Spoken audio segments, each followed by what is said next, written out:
you know where we're going to start. We're going to start at the Emirates, Arsenal and Bayern. I'm going to come out and say this. If there was a number one ranking like they do in boxing or whatever, it's Arsenal right now.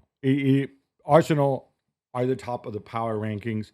Bayern going into this had won every single game they played this season. They'd only... Bar one, yeah. But bar one, they had the one draw. Yeah. At the weekend, they rested a lot of guys. Yes, Luis Diaz was suspended, but they were prepared for this. Arsenal coming off the Spurs game, which, still takes... Okay, I know Spurs got battered, but it still takes a lot out of you psychologically. And with a big game coming up at the weekend. And I thought in the second half, Arsenal just turned it on, even before the substitutions. Yeah, the second half was really impressive. Everything from Declan Rice to your defense on Harry Kane to how clinical you were. And to be fair, they should have scored more goals than the 3 that they actually scored. To the substitutions from Mikel Arteta and his coaching, everything was just pretty much perfect. I guess they can maybe look at the goal they conceded and think, okay, that's the only thing we gave them, really, because they had, I think, 3 shot Bayern, 2 on target. Pretty good pass from Joshua Kimmich. It's amazing, but still, you know the run that Gnabry is going to make and Lewis Kelly, even after that, the way they defend on Carl. So that's maybe the only thing, if you're getting a little bit picky, or what they could look at. But apart from that, they were just so dominant. What I find impressive about Arsenal is the many different ways of winning, in the sense that we know that they can counterattack. We know that obviously set pieces are a big thing. We saw it with Jurrien Timber doing his Gabriel impression. Yeah. But there's other ways too. They can counterpress based on it's almost like he's what Arteta is doing, and it's really difficult. It's a sign of really good coaching. Is playing a different kind of Arsenal in different moments during the game. And I thought it was very noticeable last night. And Company didn't have an answer for that. I'm not going to blame Company. No. But I think the fitness did the difference for me more than anything else. The way that Bayern could not cope and could not compete with Arsenal's intensity in that second half. And playing at home, obviously, I think helps you. But again, going back to Rice and the activity that he had through the whole game, but especially in the second half, he was denied by Neuer on what would have been a great goal after a great run. He was just everywhere. It looked like there was 2 or 3 Rices on the pitch. And I think Bayern, for the intensity that they've showed, where at PSG, for example, at least for the first half, just didn't have it this time. And I think you don't want Arsenal to be peaking, obviously, too early because it's still only November and you don't win anything in November. But you also think that Bayern looked sharper than what they did last night because Arsenal made them look like that. Yeah, you talk about peaking, but this is the interesting thing, and we're going to talk about this more in the podcast segment. But when we talk about the more to come from Bayern, obviously Gabriel wasn't there, but he's been there earlier. But they've gotten nothing from Kai Havertz this season. Yeah, they've gotten, I think, close to nothing from Gyökeres. I know he's been a big body, he's been there, but whatever. Yeah. We haven't seen him yet. Odegaard, they've gotten almost nothing from. Saka had the injury, came back. I don't think he was bad last night, but again, Arteta showed a ton of personality in taking him off. Yeah. If all these guys, I mean, certainly Saka and Odegaard, all these guys can carry the team on their own, and you haven't had contributions from them yet. Yeah. I think the depth in the squad is the other thing, really, that I think made the difference in that game. The Bayern squad is thinner, much thinner, but which is nothing new. We should remind people: Fonzie, Davis out, Musiala out. They haven't contributed much this season. Nothing in Musiala's case. Luis Diaz suspended as well, which is why we got to see Leonard Carl. Serge Gnabry, I don't think was fully fit. Yeah. So the depth in the Arsenal squad, even with those players missing that you named, Gab, makes a massive difference. I don't know if there's certainly not many teams in Europe who have that kind of depth of squads, that much talent left on the bench, for example, either. So when you have that and you use it well, like Arteta did certainly on Wednesday night and might do again in the season, it makes a massive difference. Jules, I want to go back to this because I think it's very telling of Arteta, his relationship with the players, and what he feels empowered to do. Because we all sit here after the fact and praise them, blah, blah, blah. But there's a moment, Arsenal start the second half really, really well. I think they had maybe 2 or 3 chances before the substitutions. Then it comes time to make a substitution. And he takes off Lewis Skelly, who I think was one Arsenal player who struggled a little bit. Yeah. And he sends on Calafiori, fine, like for like. And then now Madueke had already come on for Trossard, who picked up an injury in Yeah. the first half. And then he sends on Martinelli. And then I see Martinelli coming, and I'm thinking like, well, that's weird. Is he going to take Madueke off? It wouldn't, in a million years, cross my mind that he would take off Saka. Now, Saka is. We can debate whether he's Arsenal's best player, or biggest star in absolute terms, or whether it's Declan Rice or whatever. But that's at a time when your team is doing well, because it started second half really, really well. I don't remember other cases of coaches against in a game like this when it's still 1-1, when the team's playing well, they take off the guy who maybe hasn't been the best performer on the night, although he wasn't bad. Yeah. And who was also the biggest star. I mean, I just think about it. We're talking about, taking off Cristiano Ronaldo at Real Madrid or Mbappe these days at Real Madrid. It's that is a really, really huge call. Yeah. And that speaks volumes of Saka's personality, because tell you what, somebody makes a mistake, Bayern win, and then it's, why do you take off Saka in that situation? Do you not trust Saka? Is there something wrong? And then controversy brews up. And then if Saka decides that, he wants to create trouble, then he can create trouble. None of that happened. That speaks to me of a manager who is super confident of his situation and a certain relationship between him and Saka. I don't really. I think he wanted to give time to Martinelli and to Madueke on the pitch. He just came back from injury, especially before the game at Chelsea on Sunday. So it didn't shock me really. I think a lot was happening on the other side and Saka anyway in that second half. I don't think he had a great start of the second half either. And I think he played a lot with England.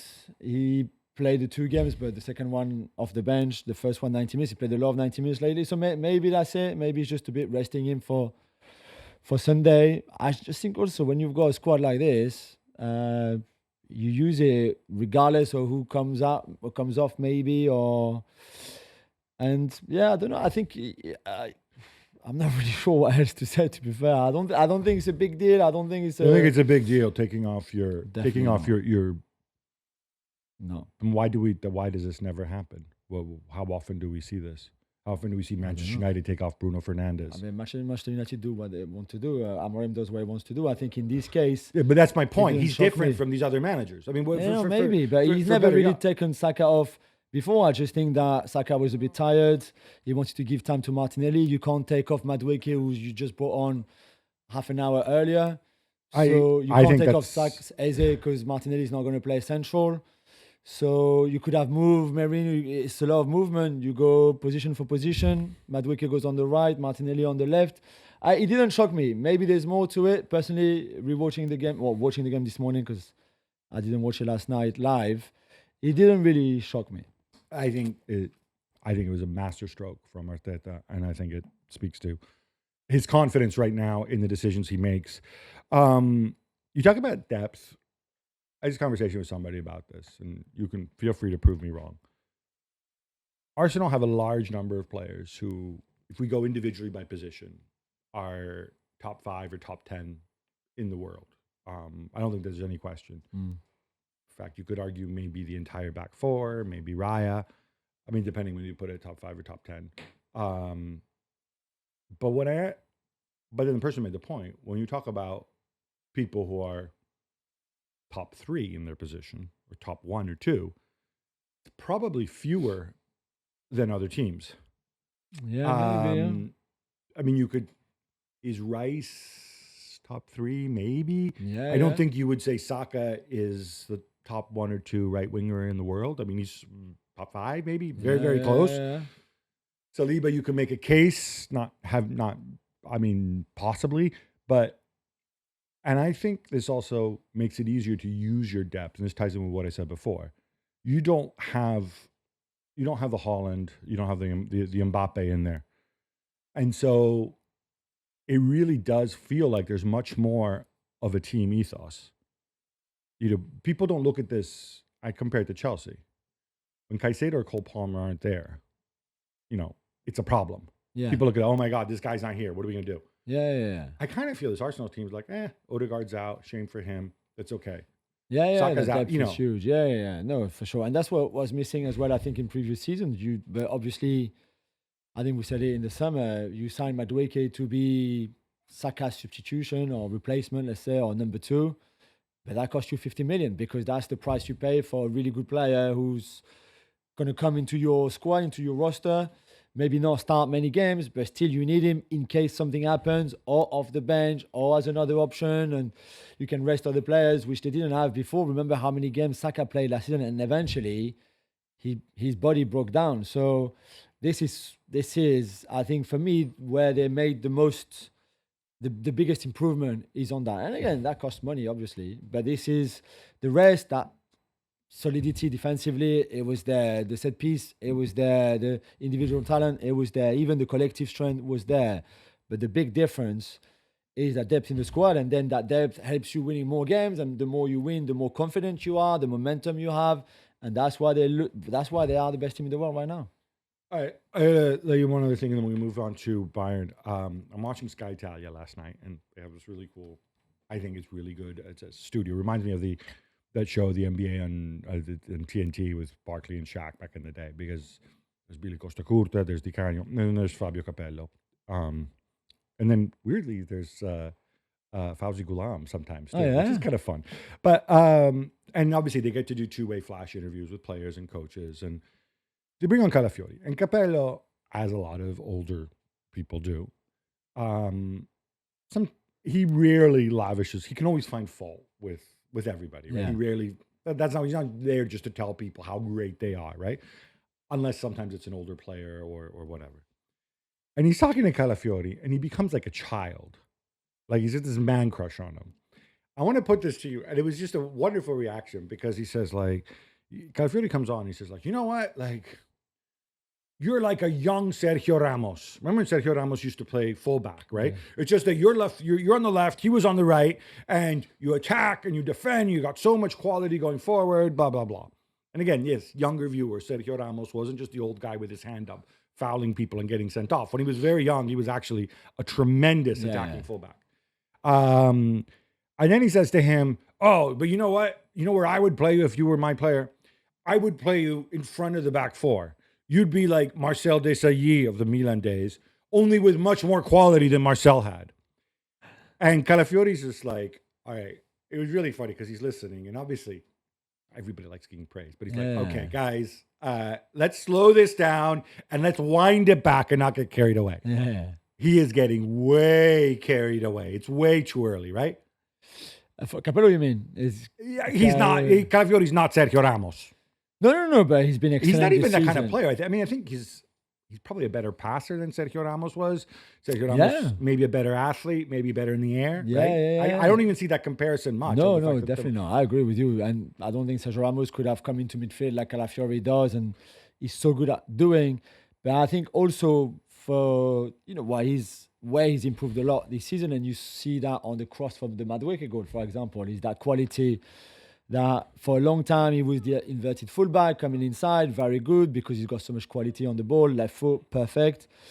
But now I think even his projection forwards, the runs that he makes in the half space, the quality of crossing is so much better than it was. It just needs to stay fit, but now he's been fit the whole season, so it's a really good start.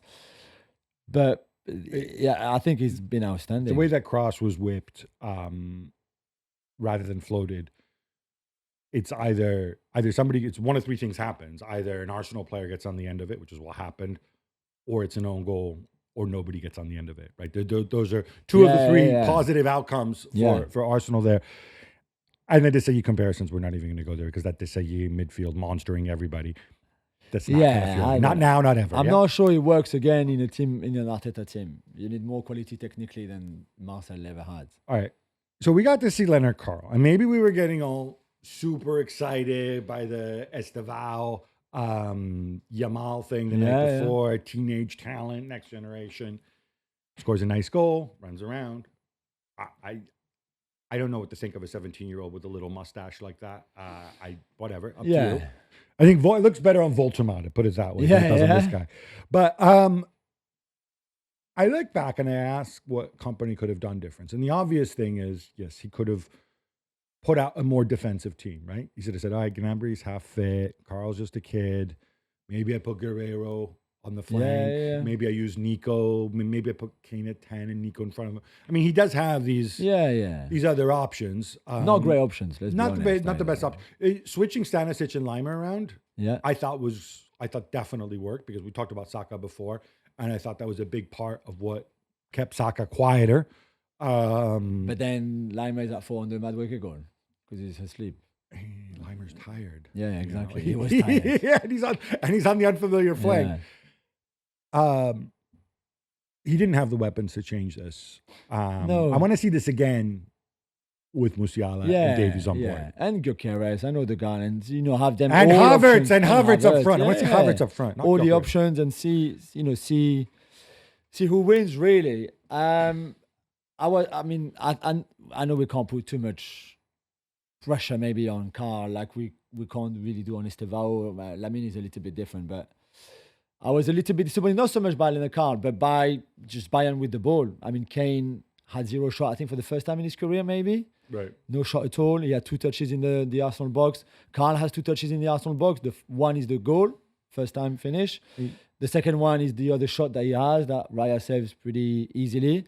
That's it. So Carl, as a winger, didn't even have the ball in the Arsenal box to try, as a forward, to try to spend do time something. inside. To try to do something. And I think that was the key for Arsenal as well, is to nullify completely the Bayern firepower, even without Musiala, even without Luis Diaz, even without. I think you answered that question yourself before. Is the fact that there were several Declan Rices as well on the pitch. I mean, Kimmich, other than the goal, I thought had a really really rough time. Yeah, Pavlovic was running himself ragged, and it's like, I mean, he's going to have Rice haunting him in his dreams. Yeah.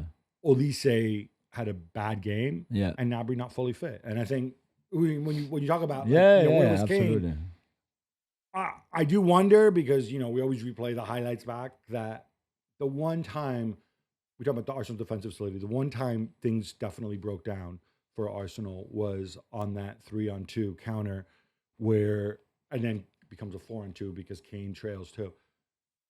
Stanisic makes the wrong decision. If he doesn't see the teammates, it would have been that would have we would have had a barn burning ending if they'd scored there. But and then that's a level of regret. But I don't think Bayern leave this game saying like, oh, we suck. No, but like Gnabry said, he said we were beaten by the best team and they were much better than us, and that can happen. Like they were against PSG in the first half. Bayern were much better, and they won that game, and deservedly so. All right, enough Arsenal. How about some quick hits instead? Let's go, Gab. I didn't want to, but we have to go there.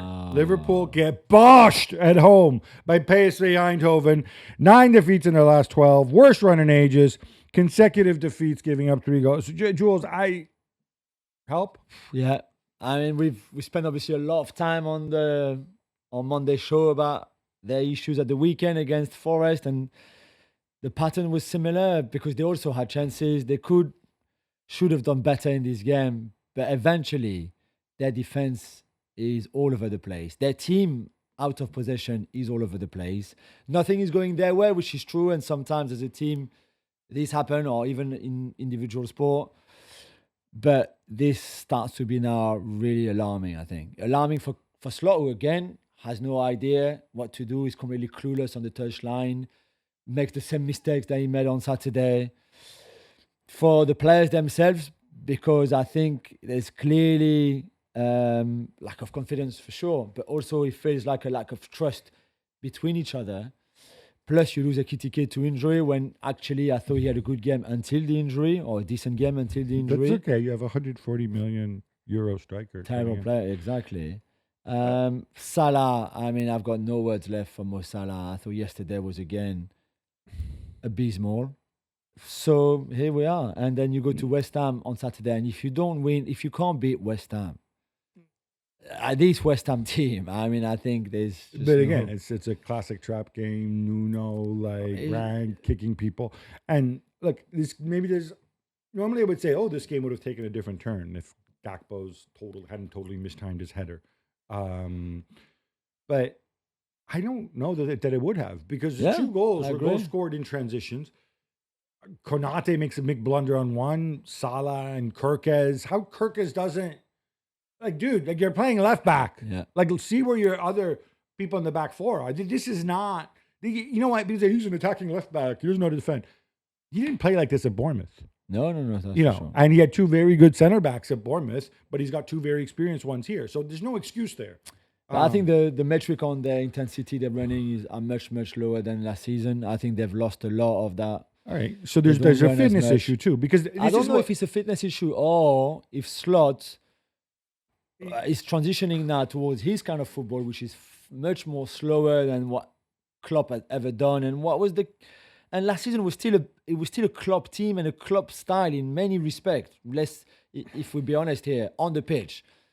And I think that evolution from a more Slot style of football, I think is also costing them. Yeah, I also think people are asking, should Slot be sacked? My answer is absolutely not right now. I think the club is not thinking about it anyway. So well, I think they should think about reviewing, though, everybody who's involved with this. Is there a sports science aspect to it? Is there what went wrong with the not signing the center back? I'm sorry, I keep going on it, but this is 99%. Somebody absolutely screwed the pooch on this one and not having a plan B. And then you look at it, and then you apportion, you figure out what went wrong and what you need to change. You cannot just dump everything on Slot, I think. Chelsea destroyed Barcelona 3-0 as Ronald Araujo glitches again. And Lamine Yamal turns out not to be the best 18-year-old right winger on the pitch. Well, at least on the night. Anyway, Chelsea were very good. It was a lot easier for them because Ferran Torres misses that chance early on. Maybe a bit of luck on the Chelsea opener too. Ronald Araujo, I don't know. I like enough. I don't want to see him. I don't want to see Eric Garcia in midfield either. Hansi Flick seemed totally unprepared. He's going to have the alibi. Oh, but we had 10 men away from home. Fine, you had 10 men away from home. What I loved about the Estevao thing was some really arrogant people before the game going to Maresca and saying, ooh, is Lamine Yamal Estevao's idol? Does he model himself? Does Estevao model himself in Lamine Yamal, and Maresca sticking up for him and reminding them that Lamine Yamal that Estevao is a starter on the Brazilian national team, that Estevao was at the Club World Cup, that Estevao plays for a big team too, and then you cannot just go and treat all these people as if they're a bunch of nobodies, and Lamine Yamal's the only footballer out there. Kylian Mbappe, not for the first time in his career, bags 4 goals as Real Madrid win 4-3 away to José Luis Mendilibar's Olympiacos. Jules, 3 points aside. Was there much to celebrate? Well, you take the win. It's the third time in his career that Kylian scored 4. One with Lyon. France. I remember the Lyon game when he upset Mr. Texter. Yeah, PSG Lyon and France against Azerbaijan. His hat trick was the second quickest in Premier League in Champions League history, even 6 minutes and 42 seconds. Faster than Mike Newell's. But not as fast as who? I forget. Mo Salah. I saw the graphic, but I saw Mike Newell's name for Blackburn in 1985 stood out there. Mo Salah scored 3 goals against Glasgow Rangers in 6 minutes and 10 seconds or so, something like that, crazy. But it's, as we said in our talking points that you can check on the ESPN FC website, it's what covers the cracks, isn't it? Yeah. Kylian's performance, him and Vinny were very good together, combining well.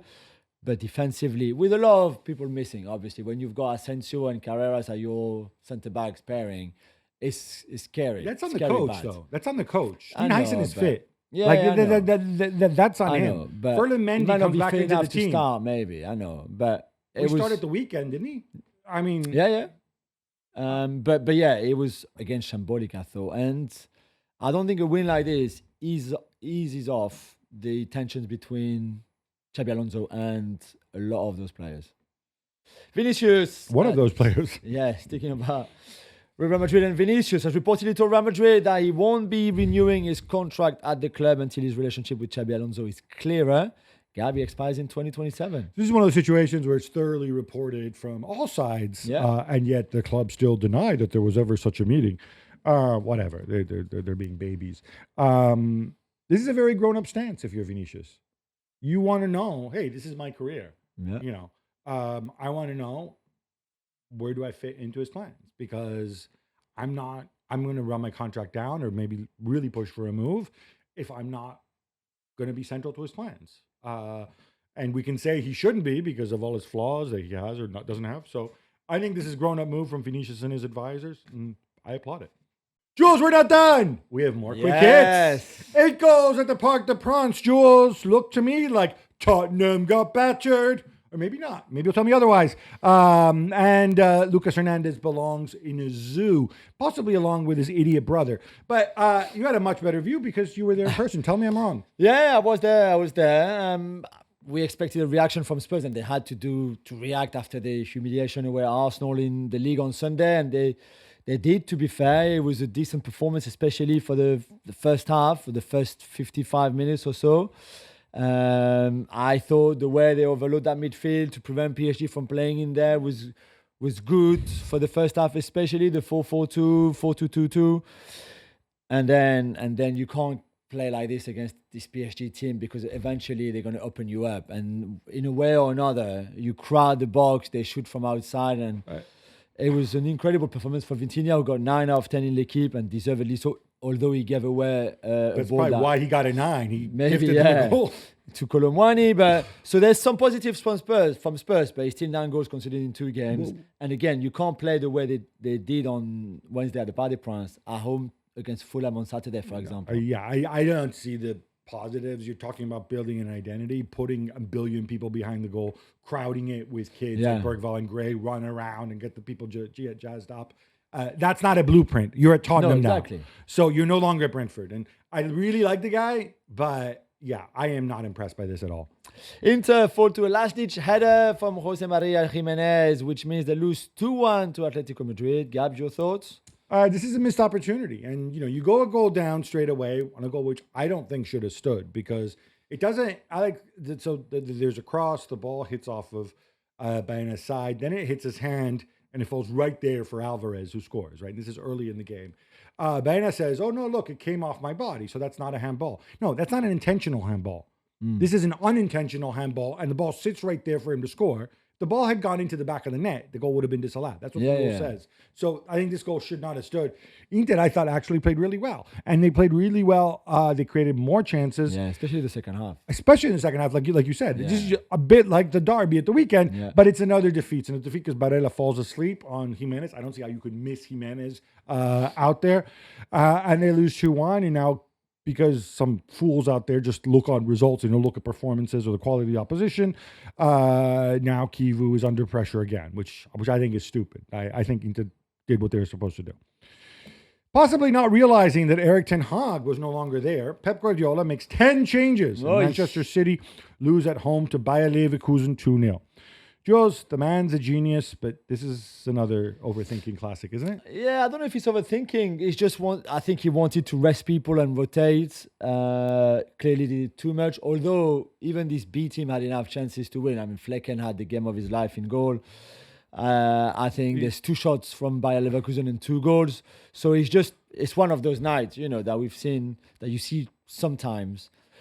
What I would say though is, where for me it makes no sense to make so many changes is, as we've explained many times already on the show this season, Guardiola is changing the football and changing the philosophy of the team, and that evolution would only work if there's a bit of stability and consistency in the players that are on the pitch. So you're teaching the whole squad, obviously, so you can't always play the same 11, but you can't just get rid of the 11 players who know this new system and new style the best, and replace them by 10 new players who are still learning that trend. You change 3 or 4 so that the people around them say this is a system.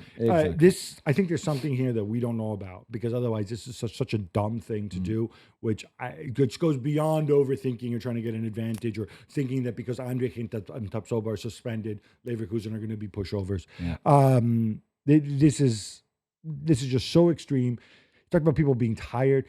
Their next 3 games are against Leeds, Fulham, and Sunderland. Okay, so with all due respect, you're not preparing for whatever. And the upshot of this is, hey, up next, you have Real Madrid away.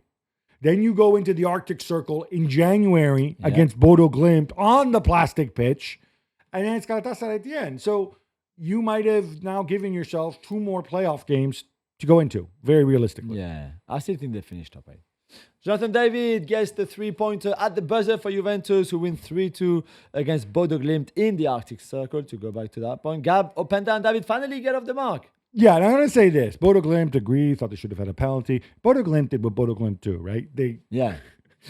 They play well, they outplay the opposition, but ultimately I think there's a bit of a quality gap as well. Kenan Yildiz turned things around. I think it's huge that Openda and David both scored because they were coming under a ton of criticism. Now maybe Spalletti will realize he doesn't have to play Vlahovic all the time. It's disappointing from Bodo, but I think this is also a bit of a learning experience as well. And by the way, Kenan Yildiz, talk about personality. Coming up in those circumstances, big shout out. Just sign him up. Amazing. Pierre-Emerick Aubameyang, 36 years young, strikes twice at the start of the second half and an Olympique Marseille down Newcastle 2-1. Jules, you were there. Yeah, and this was a really good game, to be fair, because Eddie Howe changed his formation and I think surprised everybody, including Roberto Zerbi with the back five, the man-to-man marking, high block, high press. That worked quite well for the first half. And then Nick Pope does a Nick Pope thing that we see him regularly does. He comes out. But that's something. That's still a lot to do. You realize that when he runs out halfway through, he's thinking like, this is not the right decision. He has to keep running, obviously. And then when Aubameyang kind of pushes the ball past him to go about to shoot, he shouts. You could see on his face, he shouts probably to scare him or make him miss. Didn't miss. At 36, I think it's great for Aubameyang coming back after a year in Saudi Arabia as well to still show this kind of level in the Champions League. I think Saudi Arabia made him a better player. No, just kidding. Fabian Schär, I thought was the second one. But honestly, Alba, you can say that, but he's still an old guy who's sprinting to get there before Pope. He still has to finish at that angle. Absolutely. That's a bit special. Yeah, great. He should have scored one in the first half as well. Gab, you were a McTominay skeptic when he signed for Napoli. I imagine you've since changed your mind, and if not, the win over Karabakh should have convinced you. I am Team McT. He has the ability to carry people at this stage. It was 2-0. You'll see the own goal. You may see the highlights. I thought Napoli, maybe one of Napoli's best games this season. Højlund missing a penalty as well. This business with the David Neres and Noah Lang together is working. I don't know what happens when De Bruyne and Lukaku and those guys come back. But once again, Conte seems to have found the balance, for now anyway. Let's detour back to the Premier League because Manchester United are a massive club and we need to talk about them every single show. 77 minutes with an extra man and they lose at home to Everton 1-0. Yeah, before we talk about the red card, because that was a pretty special red card as well for Gana Gay, United were appalling. It was that bad. How? Why? How can he be so tight, so bad? Because when you have the ball, they don't really know what to do with it. He's got fullbacks who are quite high, but he doesn't use them to attack. And then if Zirkzee, in the current form that he has, because I think he's a good player, but there's nothing you can do, really. There was no Cunha, Mbomo was poor, Bruno was poor, Casemiro was poor. There was no set piece to save you, like he'd been a bit in previous games. And they were all over the place with the ball and what to do with it. They were clueless. So it's another step back in every time you think they're a bit better. They remind you that they're not. Gay and Keane. Now, we've seen this before. Yeah, but not that often, really. Not often. All the famous cases are on YouTube. Yeah. Referee, I love the fact, maybe some people didn't know, but you can get sent off for assaulting a teammate, not just an opponent. In the face your teammate, exactly. Atalanta back to their old ways, Gav. 3 goals in 5 minutes and they beat up Eintracht Frankfurt away 3-0. Yeah, I think it's pathological now with Eintracht. I don't just want to diss them. I want to praise Raffaele Palladino. Of course, this was only his second game in charge after losing to Napoli at the weekend. But you cannot defend like this. You cannot. It's so bad. 2.84 the XG for Atalanta. Goals from Ademola Lookman. Yeah. Now suddenly everything's good He's again. happy again. Ederson, who's getting back to the form of last season. And, of course, the Prince, Charles de Ketelaere. I'm excited. This felt like the old Atalanta. And Raffaele Palladino, I think, is a really, really good coach. FIFA have announced the procedure for the World Cup draw, which is December 5th, next Friday. It looks like the top 4 will be kept apart until the semifinal, provided they win their groups, Jules. That's right. With this? Yeah. I mean, for example, France and England can only face each other if they both top their group, as you said, Gabi. Only in the final. That's because they're 3rd and 4th. Yes, Spain and Argentina obviously in the mix as the teams ranked 1st in the world and 2nd in the world in the FIFA rankings. I'm happy as in like as a French fan. I just don't think if you're a football fan, neutral, or you don't have any interest in, or you don't really care about Spain, Argentina, France, and England. I don't think it should be like this though. I think it should be able to face each other anytime. I know if you top your group, you then I your pathway, but at least the quarterfinals should not be. It should not be impossible that they don't face each other in the quarterfinals, for example. Yeah, and also I think there's other teams that can upend them and stuff. But Yeah. I agree with you on this one. I think this is completely unnecessary. I mean, you do this maybe in the Champions League if you want box office teams, Real Madrid, Manchester United, but this is the World Cup. It's Yeah. different. Cristiano Ronaldo will be able to play at the World Cup despite that red card he got against Ireland for the elbow on Dara O'Shea. Gab, this is unusual to say the least. This is such a bad look. I don't want to get in the ins and outs because Otamendi's in a similar situation. Was it, was it violent conduct? Was it serious foul play? Blah blah blah. It's a bad look. The guy goes to the White House where Johnny Infantino's second home. Yeah. Hangs out with the president, and then his band gets suspended. It's not like It's happy terrible. to get to see him, but It is terrible. it does give you the sense. What about other people in this situation? And this is not a good look for FIFA. Yeah. But not the first time we've said not a good look for FIFA. All right, Jules, I'm going to continue with a Palladino story. Oh, yeah? Because he is a really sweet guy. And he comes out and he says it's not entirely novel what he did. But, he sat the players down. He said, okay, I want you guys all to come up with a word, write it down, that represents what you think Atalanta should be, what you think this club's DNA should be, what matters to you. And obviously, I'm sure there were some people who, because these are young footballers, who probably wrote like scrotum or money bags or whatever. But a lot of guys apparently took it seriously. He obviously told us just the best ones, and it's it's fight, it's aggression, it's intensity. And then a couple of players put down, roughly translated, being carefree, right? So playing without the worry of what if something goes wrong. Anyway, just it's not the exercise per se. I'm sure there's coaching manuals with stuff like it, but it's the way he goes out and he shares it so happily with the media afterwards and whatever.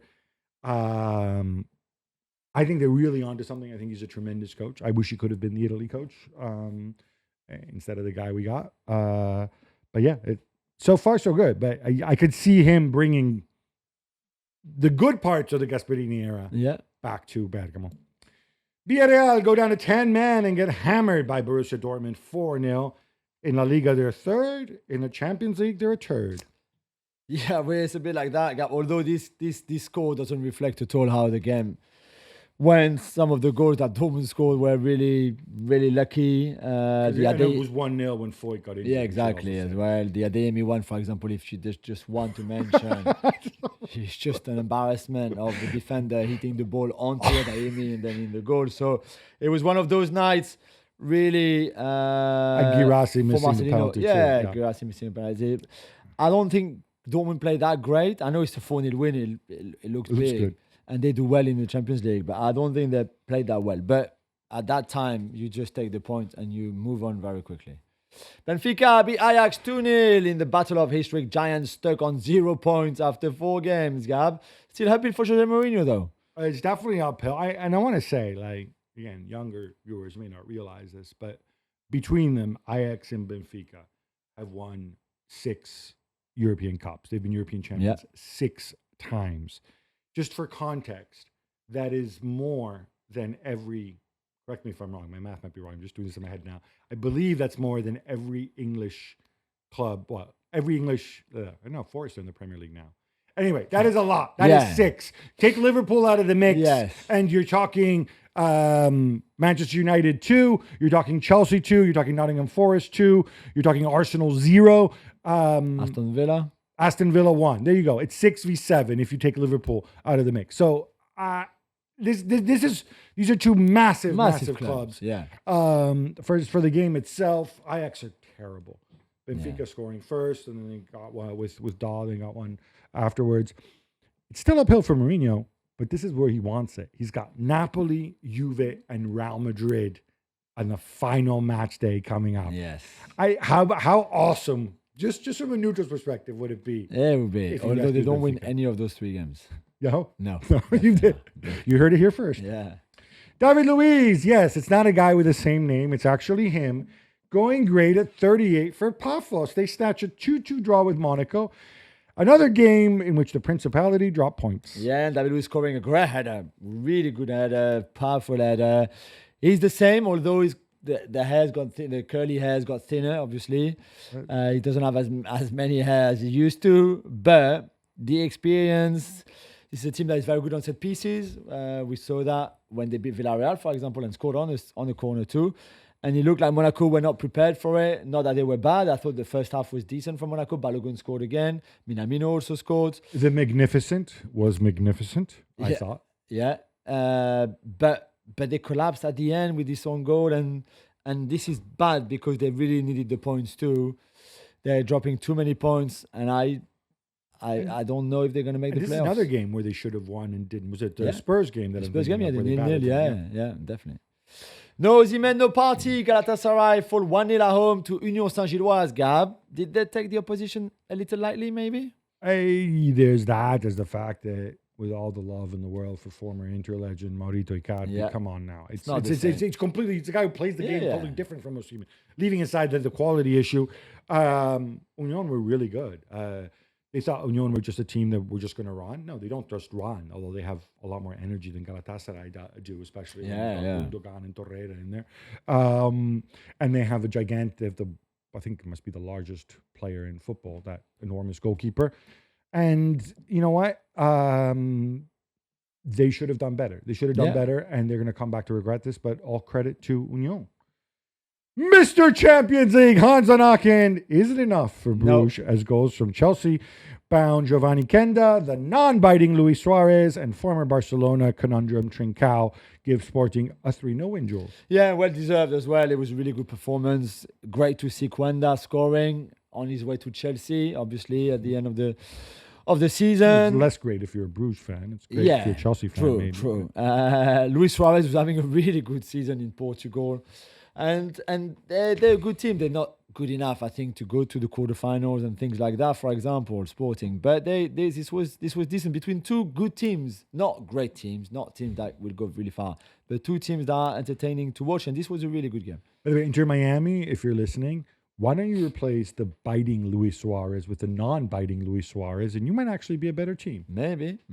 Copenhagen get their first win of the tournament, beating Kara Almaty, but Gab, they nearly threw it away. Okay, so I think Kyra, in terms of individual quality, and yes, I know Sapayev is supposedly a Chelsea player. It's like the one fact everybody mentions. I think they're so much worse than everybody else. Just physically. Okay. Right? Yeah. I saw this when they played Inter. When Inter, like, how do we play these guys? Because they don't run, they don't move, they can't drop the ball, they're slow. And I think it can mess with your mind. And so Copenhagen, they're 3-0 up, things are going swimmingly. And then they just start totally glitching. Kotarski thinking that, I don't know what he was thinking. He was thinking that Mexican goalkeeper. I mean, he makes mistakes regularly, to be fair. I mean, he looks like, that was awful. Yeah. And then they fall asleep again with Sapayev. And then they have set pieces and it's 3-2. And then they set pieces at the end and it's nearly 3-3. Yeah. I would, if I'm the Copenhagen coach, I take these guys behind the woodshed. Atleti Bilbao can't go past a 0-0 draw away to Slavia Prague, who have quietly lost just 2-5. Jules, we left the best for last because this was the pick of the round. This is the game that you have to watch if you haven't seen it. Just go and do that very quickly. No, I'm only kidding. Although Athletic Club got enough chances and should have won this game, apart from the Slavia Prague goalkeeper being very, very good. But yeah, it's not a match that will stay in memory for a long time. But Slavia still, if you avoid losing, 3 points. It's as many points as Benfica. Exactly. A22, the company behind the Super League, has begun legal proceedings in Spain against UEFA. What do they mean when they say they want their unified league to be pre-authorized within 8 weeks? You're the expert for this. Okay, so obviously they won this lawsuit. Well, they say they won the lawsuit. UEFA say they won the lawsuit because lawyers are involved. The judgment is complicated and can be read many different ways. Probably not what you want from a court, but anyway. essentially they laid down rules for people who are not UEFA. There are rules if you're not UEFA and you want to organize your own competition. There are rules in terms of merit and access and dates and blah blah blah. And according to A22, the rules that were there before from UEFA are restrictive. So they're saying, we're going to push ahead with our league, which is the Unify League. You remember the Unify League? They had the blue division, the gold division. Oh, the I remember that. Tinfoil division. I don't know. But they now changed the whole thing where, let me know if this team's familiar. So there's 2 groups of 18 teams, right? And each club will play 8 games each. Yeah. 4 at home, 4 away against 8 different opponents. Okay. It's just like the Champions League. Just like the Champions League. Instead of there being 36 teams, there's 2 groups of 18. And it's called the Unified League. It's the Unified League, yes. Yeah. I think this is just essentially what we're seeing here is clubs want an even bigger say in running these competitions. Already, UEFA have given in because, of course, they have a joint venture now with the European Clubs Association, or just the European clubs as they're now known.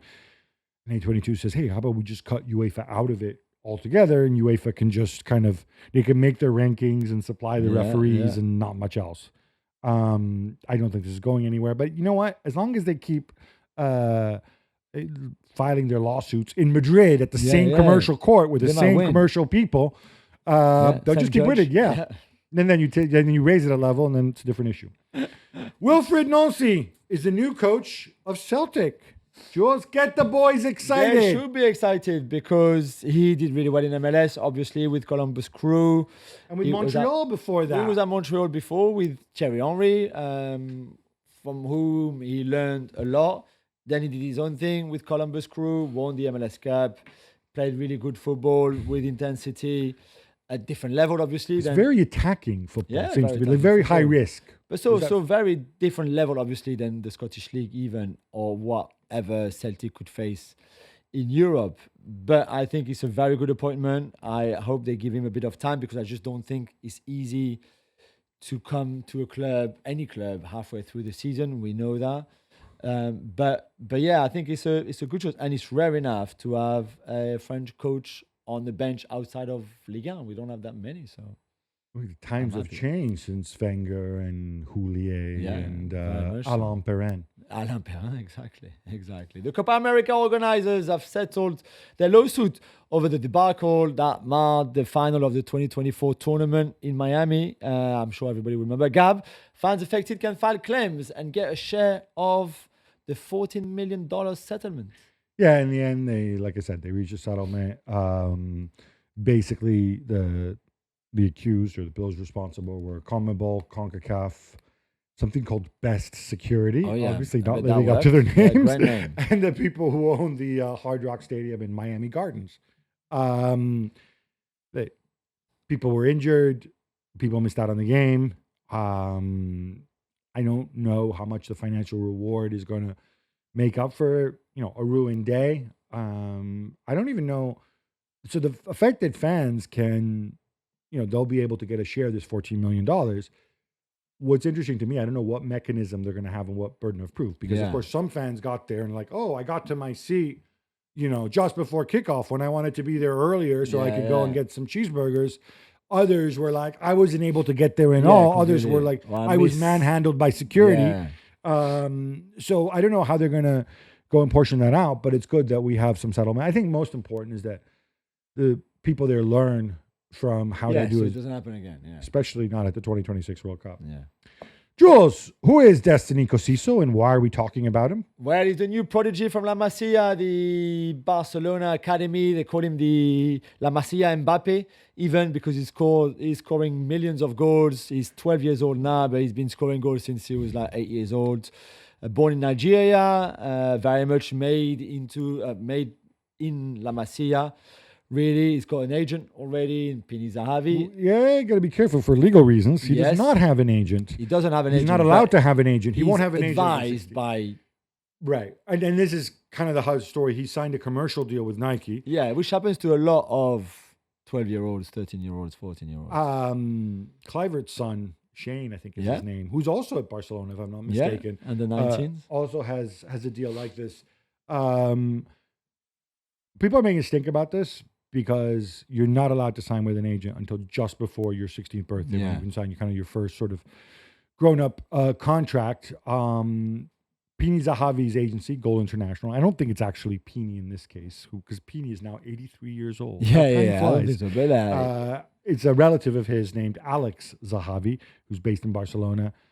He advised on the deal, and apparently he advised for free. There's quotes here from Zahavi in the Times and saying, well, I think Zahavi's very honest about it. He says, like, I don't see the problem.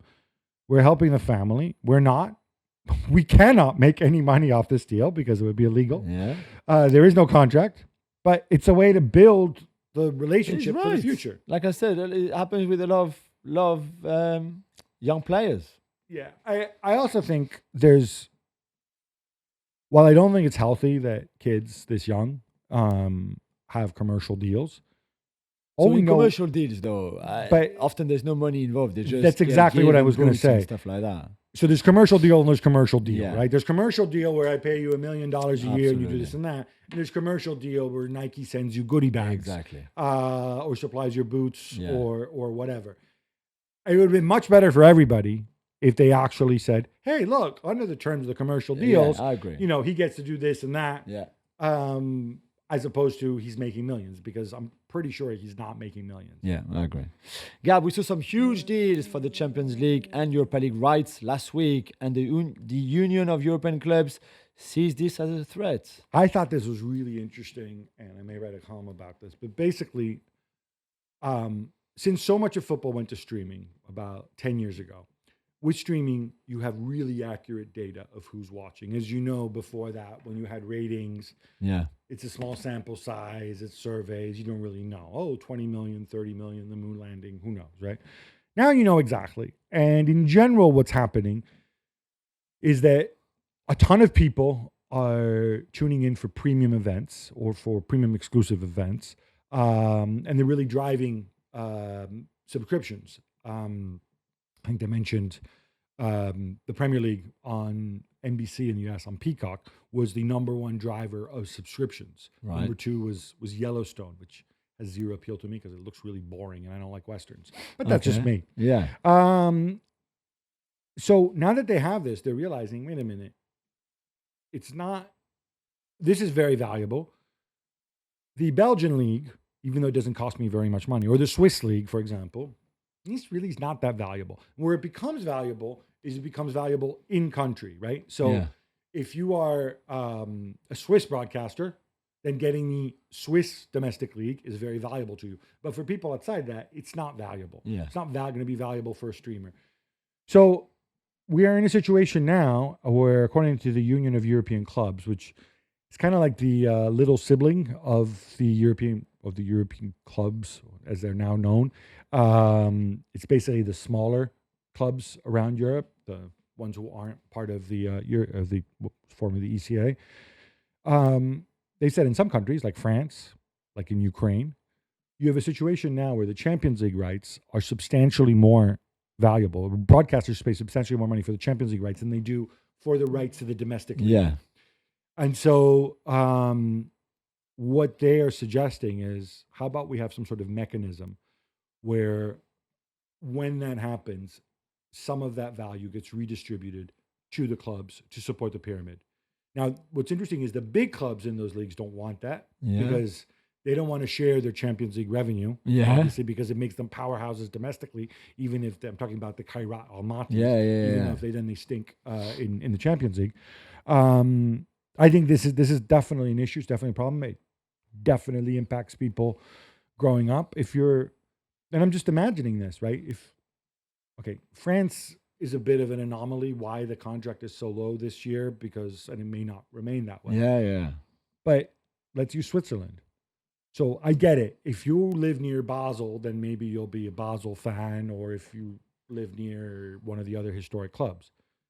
But if you're just some kid up in the mountains, and are you going to adopt a Swiss team that maybe you won't get to see in person maybe more than once a year? Or are you going to geek out on the Champions League and adopt Real Madrid or Manchester United? Well, not Manchester United so much this year, but Liverpool or whatever, right?